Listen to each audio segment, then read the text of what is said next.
پشاور زلمی کے خلاف فخر زمان اور عبداللہ شفیق نے 15 لمبے چھکے لگا کر نہ صرف پشاور زلمی کو ایک تاریخی برتناک شکست ہوگی بلکہ پی ایس ایل کا سب سے بڑا ریکارڈ اور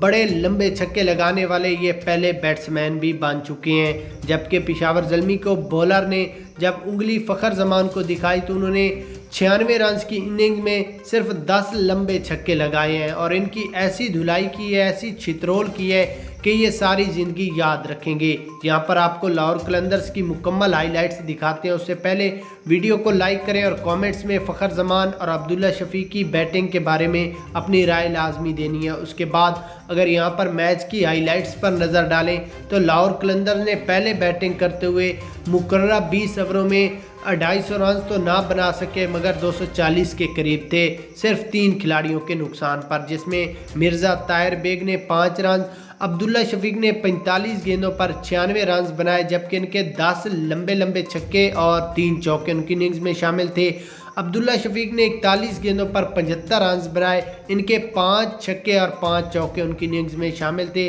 سیم بلنگ نے صرف 20 گیندوں پر 36 رنز بنائے، 4 چوکے اور 2 چھکے ان کی اننگز میں شامل تھے۔ لاہور قلندر آسانی کے ساتھ پشاور زلمی کو عبرتناک شکست دے گا۔ آپ بھی اپنی رائے کامنٹس میں دیں اور فخر زمان کی بیٹنگ کے بارے میں بتائیں۔